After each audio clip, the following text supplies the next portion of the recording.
Como certo de hoje, vamos falar sobre desenvolvimento empresarial e tudo que envolve esse processo a quem está à frente de uma empresa. E aí, para falar sobre isso, a gente vai receber alguém que conhece muito bem esse processo, já escreveu um livro, inclusive, e criou até uma espécie de uma instituição para orientar outros empresários também. Aqui comigo, André Menezes, CEO da Imperium Group. André, seja muito bem-vindo. Muito obrigado. E é uma honra estar aqui compartilhando nesse movimento tão especial. E parabéns por essa iniciativa, parabéns por tudo que vocês já vêm construindo aí. É um prazer estar aqui. Ótimo, meu caro. Prazer nosso. Obrigado aí pela sua disponibilidade, gentileza de compartilhar da sua história também com a gente, de todo o seu conhecimento. E aí, para começar, André, antes da gente entrar no tema propriamente, queria que você me falasse um pouquinho mais da sua trajetória quanto empresário também e da empresa Imperium Group, o que é, na verdade, para a gente conhecer um pouquinho mais e depois entramos na conversa. Excelente. Eu sempre digo, que por trás de um empresário tem uma história, tem uma família, e é muito bom quando a gente começa entendendo um pouco o que aconteceu antes. Bom, o fato é o seguinte, eu venho de uma família extremamente humilde, eu digo que uma família pobre de dinheiro, mas rica de valores, que meus pais me deram tudo que eles podiam e foi o suficiente para eu poder construir a minha vida. Uma vida com muitos desafios. Jardim Salete, Taboão da Serra, foi a minha infância ali, periferia da Zona Sul de São Paulo. Com 12 anos, a gente enfrentou um desafio um pouco mais severo, nós perdemos meu pai. E eu tive que começar a trabalhar para poder ajudar minha mãe. Eu não podia ficar de braços cruzados ali, eu tinha um irmãozinho de 5 anos na época. E com 12 anos de idade, você não arruma um emprego, você não entrega um currículo, você não assina a carteira. E eu fui tentar vender alguma coisa, desde banana na feira, picolé, tive uma barraquinha de tempero. E nessa fase, eu tinha um tio que ele era o único empresário da família. E eu olhava para o meu tio, ele tinha bons carros, boas casas. E eu falei, eu quero ser empresário. Na prática mesmo, eu acho que eu queria ter uma família feliz, algum nível de estabilidade. E eu decidi que eu queria empreender. Meu alvo de vida era empreender. E aí eu trabalhei de carteira assinada, como empacotador no Pão de Açúcar, entregador de flores numa floricultura, mas o fato é que com 18 anos eu consegui realizar esse sonho. Eu tive uma empresa, tive um lava-rápido, esses que a gente lava ali os carros das pessoas. E foi uma experiência muito boa, mas muito desafiadora, porque com 1 ano de lava-rápido eu acabei quebrando, os caras entraram lá, roubaram as máquinas, eu não soube lidar com aquilo, e a gente acabou fechando. Continuei na trajetória para poder empreender, fui montar uma franquia de filtros de água, tinha ali uma equipe que trabalhava junto comigo. Bom, resumindo a história, 2 anos e pouquinho depois, acabei quebrando pela segunda vez, acumulando ali algumas dívidas. E nessa época eu aprendi o seguinte, que aquilo que você ainda não tem é por alguma coisa que você ainda não é. Aquilo que você ainda não tem é por alguma coisa que você não sabe. Então, eu trabalhava muito, era muito dedicado, muito esforçado. Mas eu não sabia fazer uma empresa dar certo, não sabia o mecanismo, não sabia o que tinha por trás ali. Fato é, demorei 5 anos para poder me recuperar, acertei todas aquelas contas, fui empreender novamente.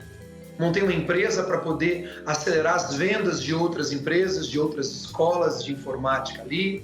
As coisas foram acontecendo, a gente começou a crescer, a gente montou uma escola de informática, 2 escolas de informática, 3 escolas de informática e profissionalizante, uma consultoria comercial ajudando outros empresários.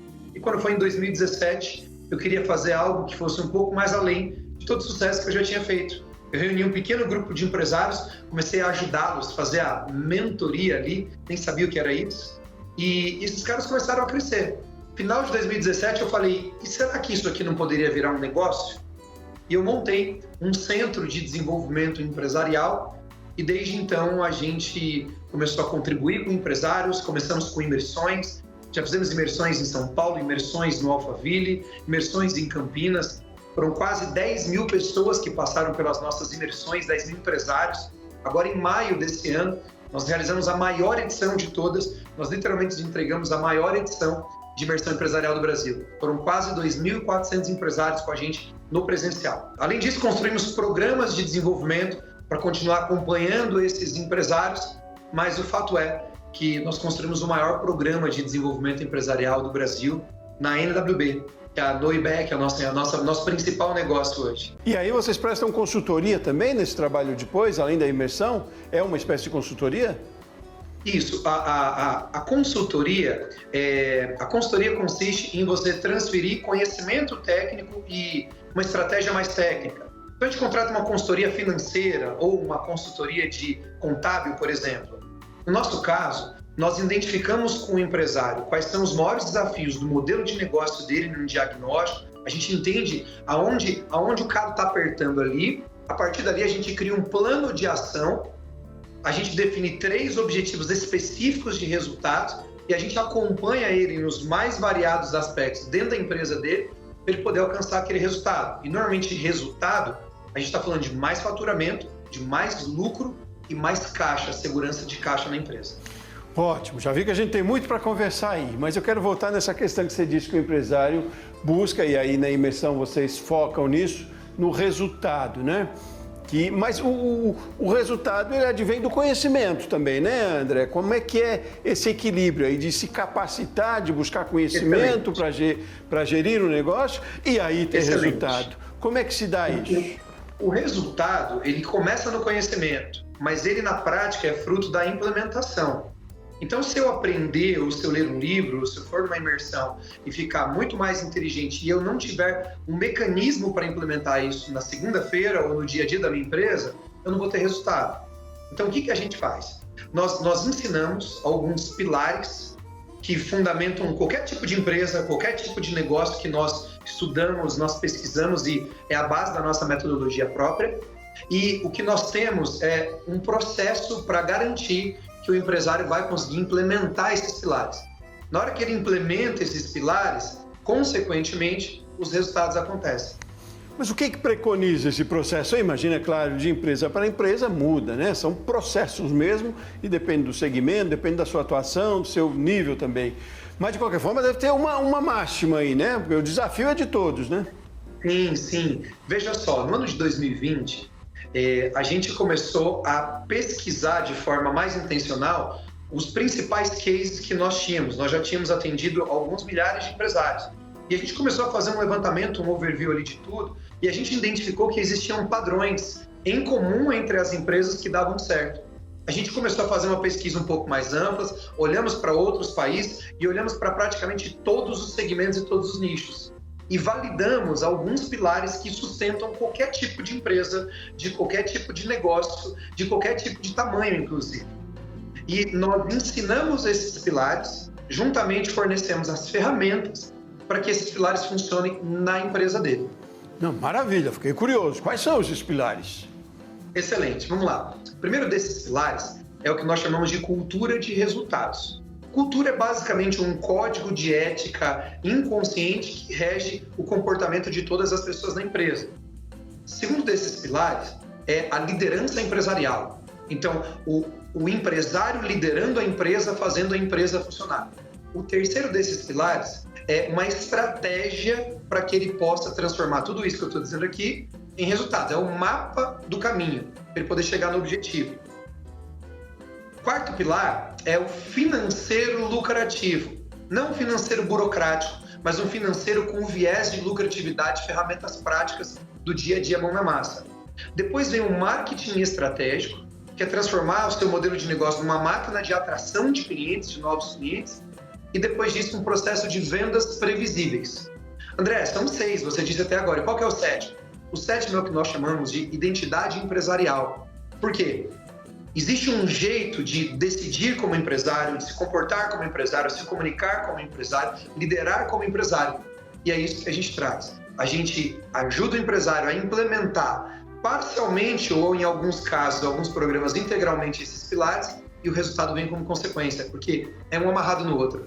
Sim. Agora, o grande desafio é esse, então, talvez o comportamento do empresário, a partir desse diagnóstico, dessa definição dos processos, dos pilares, né?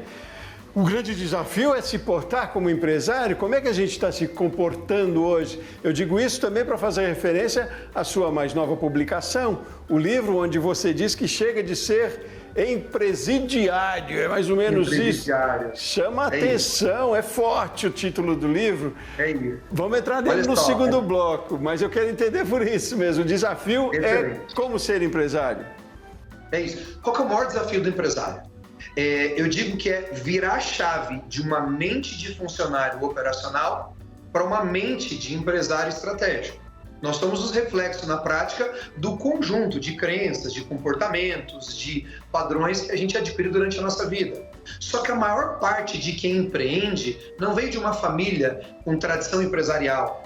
Ele não estudou para ser empresário. As nossas escolas não nos preparam para ser empresário. As nossas faculdades não nos preparam para ser empresário. A cultura do nosso país não nos prepara para ser empresário.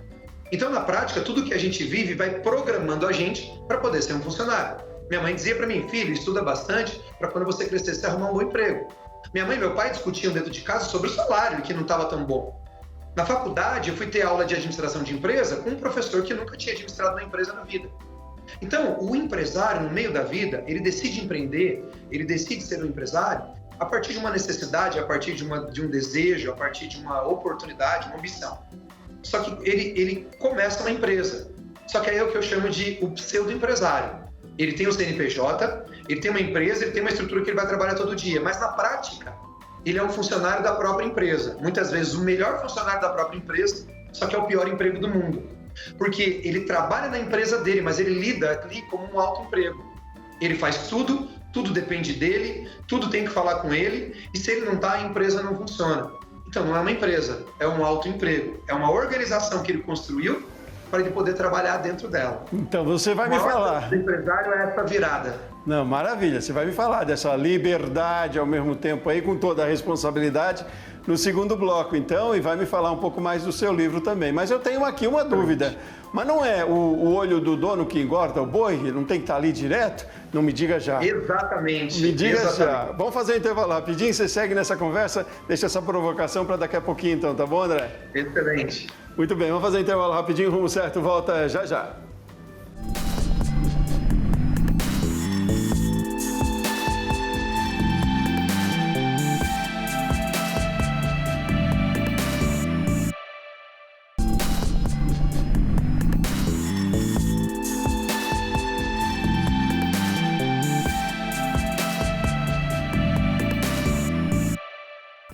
De volta com o Rumo Certo, mais uma vez, seja muito bem-vindo. Hoje nós estamos falando sobre desenvolvimento empresarial.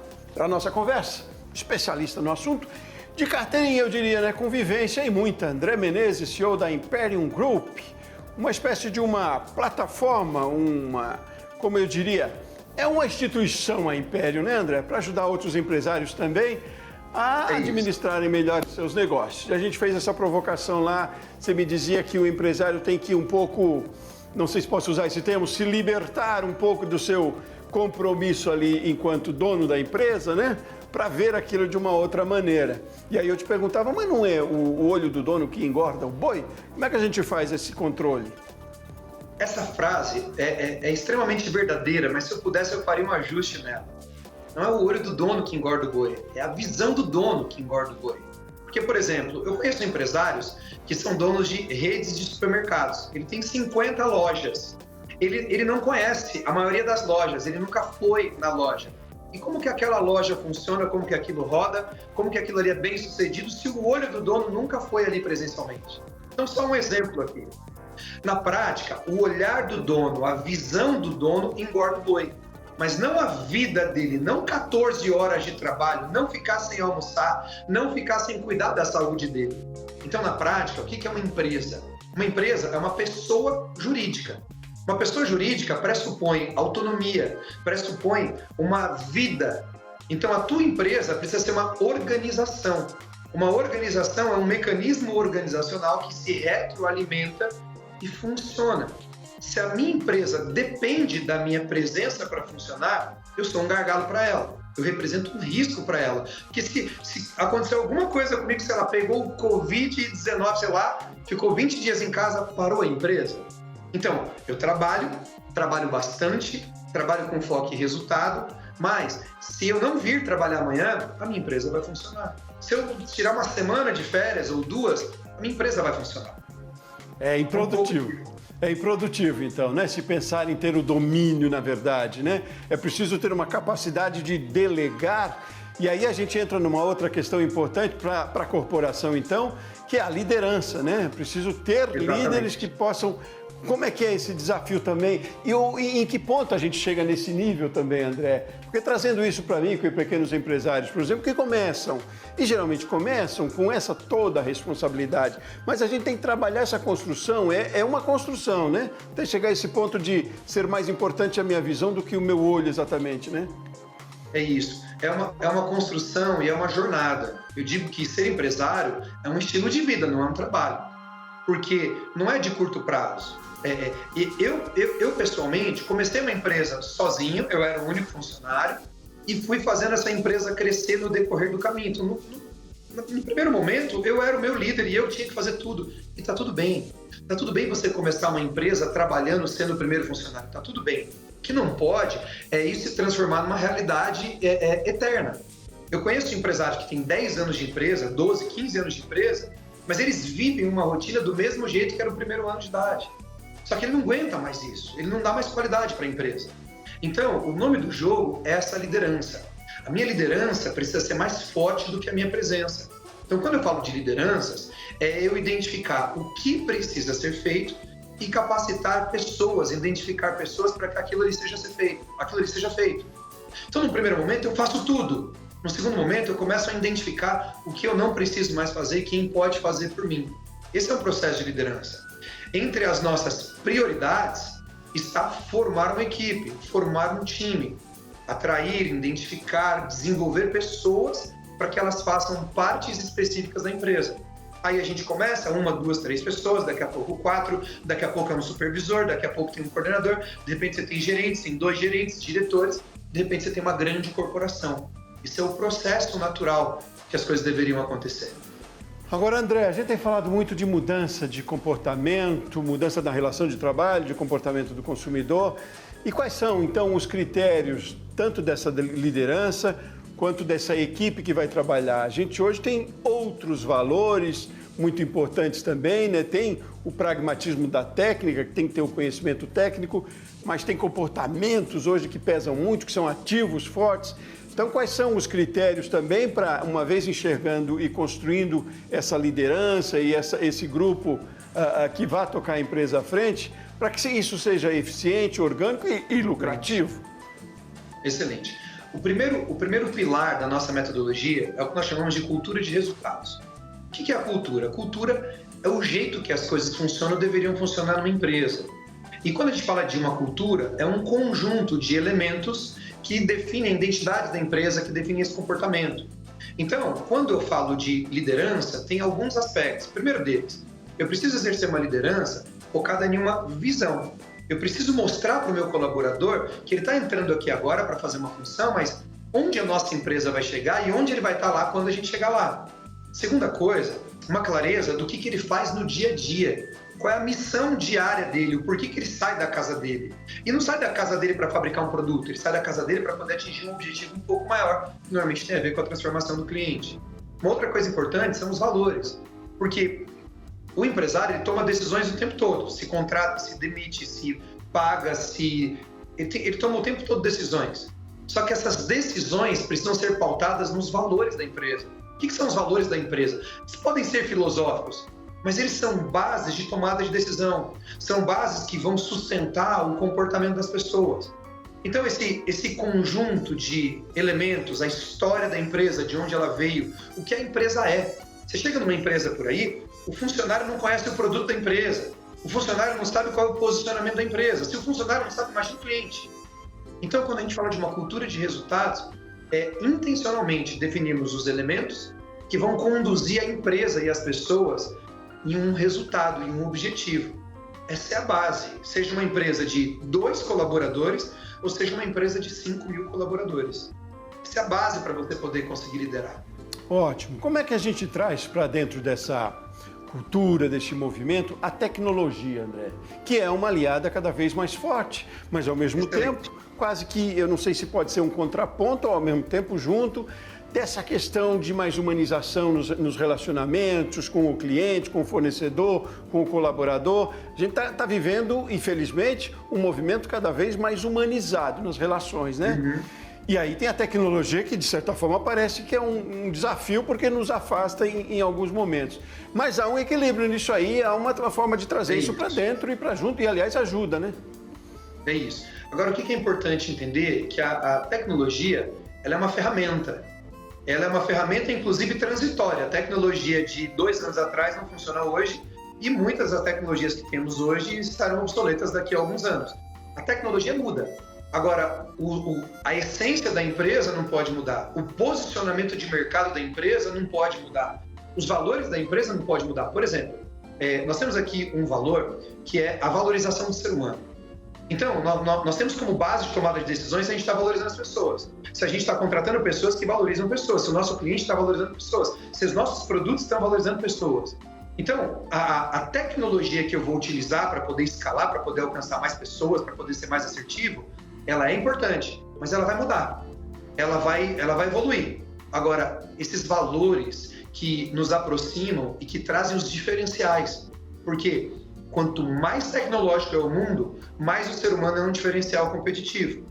Quanto mais evoluído estão as mídias e essa velocidade, mais as relações humanas passam a ser diferenciais competitivos.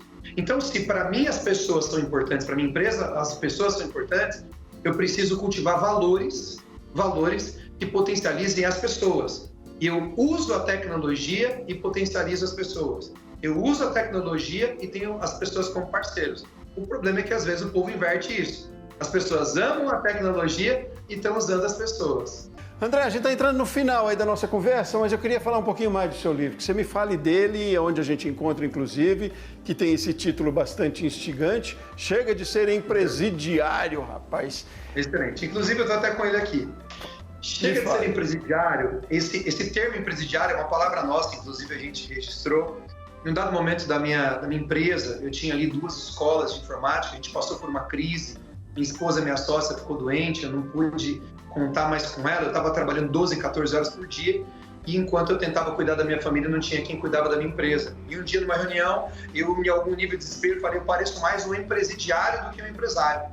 E aí, beleza, passaram-se alguns anos, eu comecei a entender que o empresário, ele monta uma empresa para ter liberdade empresarial, liberdade financeira, liberdade de crescimento, liberdade de qualidade de vida. Ele quer crescer e quer ter uma qualidade no meio disso. Só que, de repente, ele vira escravo da operação da própria empresa. E a empresa depende dele, as pessoas dependem dele, e ele não consegue se ver a empresa funcionando em algum nível sem depender diretamente dele. Aí ele se transforma em um empresidiário, escravo preso dentro da própria operação da empresa.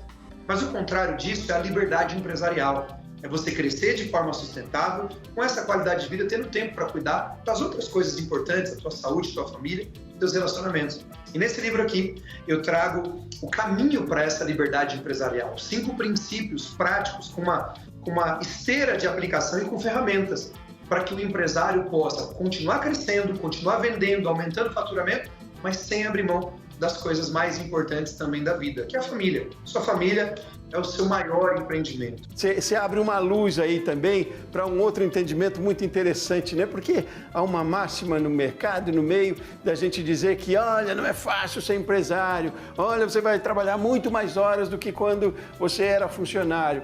Pode ser que sim, mas se a gente enxergar essa possibilidade de liberdade e tem esse caminho, você está mostrando aí que tem, isso é uma luz e tanto, né? Fico feliz que a gente levante essa bandeira, essas possibilidades também, que é preciso ser eficiente, ter liberdade financeira, qualidade de vida, sendo empresário. Não é um martírio, não é uma cruz, né? Como às vezes se aponta também.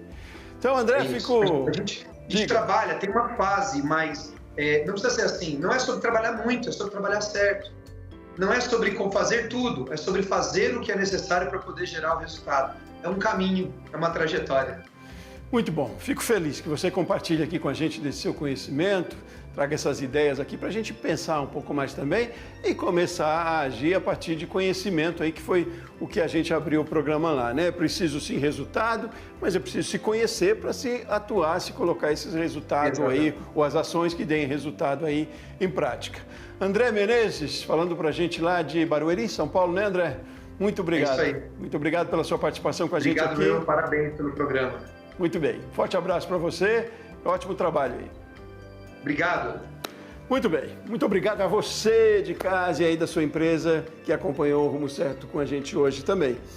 Eu volto no próximo programa. Forte abraço, até mais.